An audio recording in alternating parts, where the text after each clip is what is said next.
वैदिक पर्सपेक्टिव के इस YouTube चैनल को सब्सक्राइब करें, वीडियो को लाइक व शेयर करें।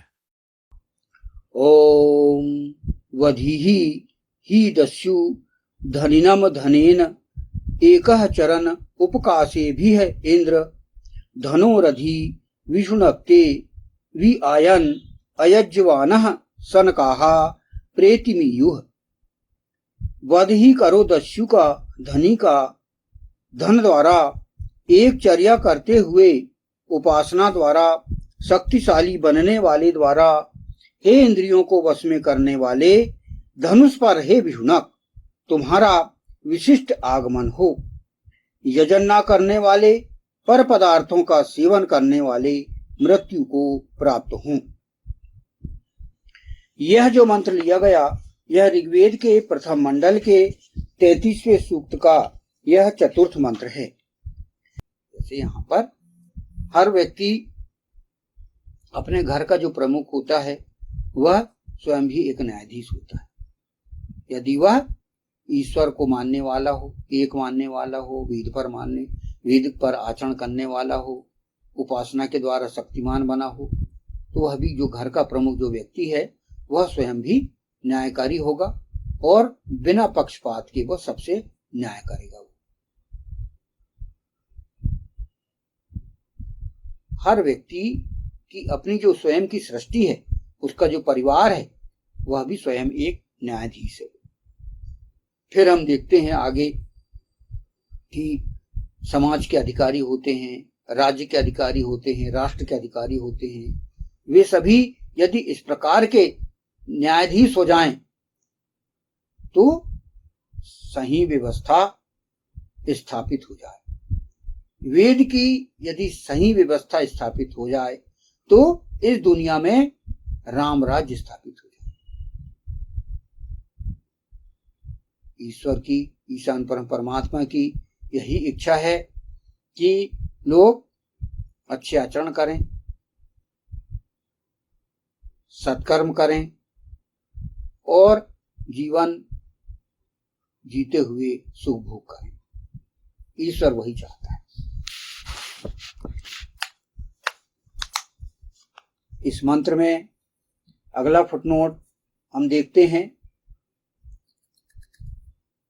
धनुष पर हे विषुणक। ये मंत्रांश आया है धनोरधि विषुणक्ते। धनोरधि अर्थात धनुष पर, विषुणक्ते अर्थात विष्णु तुम्हारा। इस मंत्र की व्याख्या यहां पर की गई है।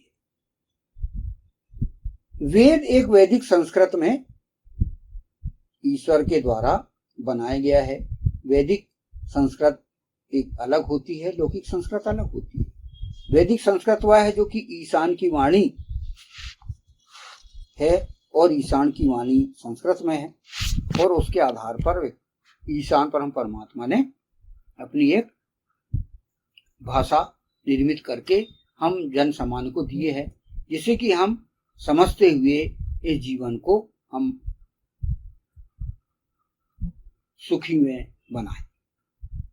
यहां पर विष्णुक शब्द आया है तो इसका हम सामान्य रूप से हम समझें कि ये जो विष्णुक शब्द आया है वो कैसे आया।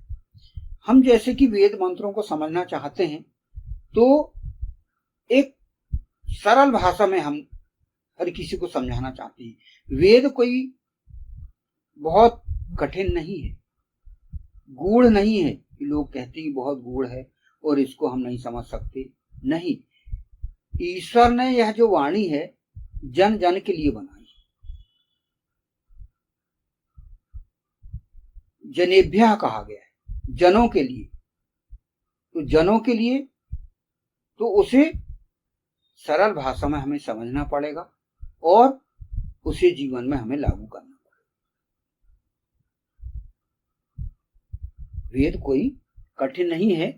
हम इसको यदि आचरण करना चाहें, हमारा जीवन हम हर समस्याओं से मुक्त करना चाहते हैं तो हमें वेद को समझते हुए और हमारे जीवन को हम जीना होगा। यहां विष्णुक शब्द की बात की गई।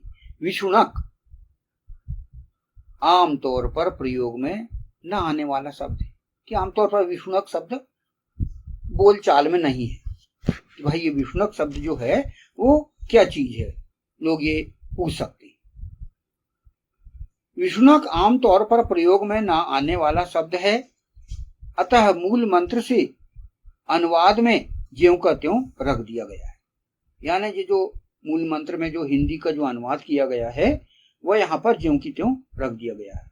विषुणकते, इसका हिंदी अनुवाद कर दिया गया है विषुणक तुम्हारा। तो ये विषुणक को हम थोड़ा समझें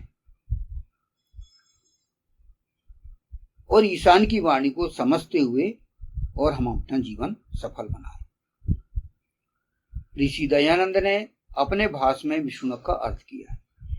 यहां पर भगवान ऋषि दयानंद उन्होंने जो विषुणक शब्द है वो क्या अर्थ लिया है ये यहां पर बताया जा रहा है। उन्होंने अपने संस्कृत में लिखा है,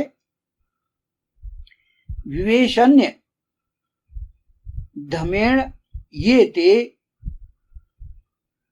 विवस्तान नाशयति सह।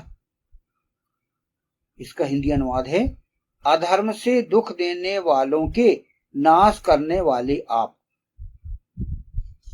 इसकी भावार्थ लिया गया है, तात्पर्य है धर्म पर चलने वालों को जो अधर्म से दुख देता है उसका जो नाश करता है वह विषुणक है।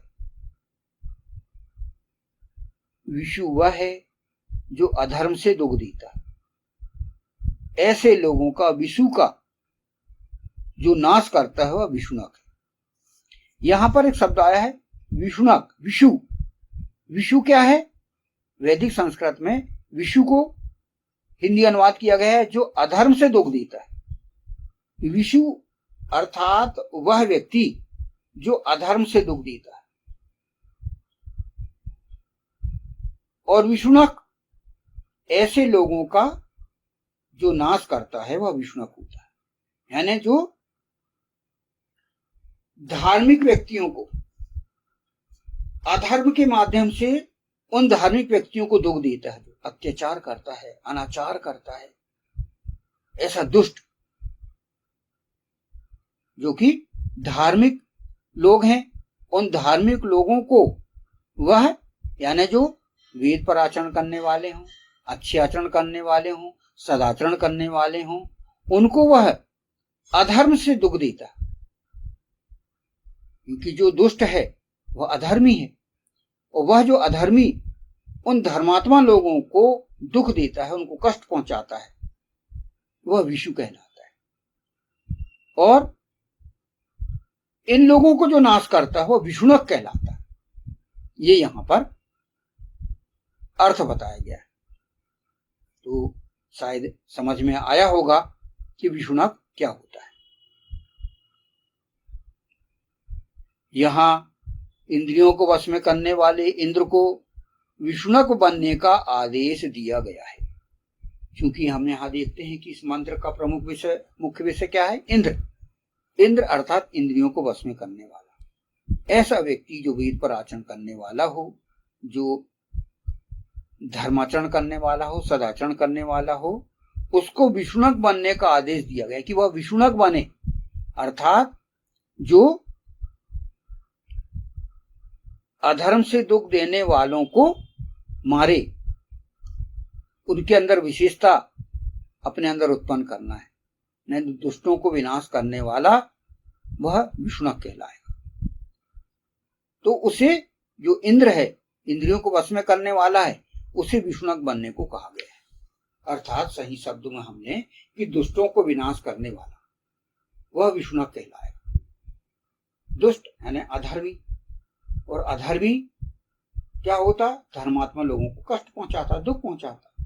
तो उनको जो मारने वाला हो, उनके जो मारने के लिए पूरी तरह से योग्य हो, वह विषुणक कहलाएगा। तो इंद्र को बोला गया है कि वह इस प्रकार की विशेषता अपने अंदर उत्पन्न करे, वह योग्य बने।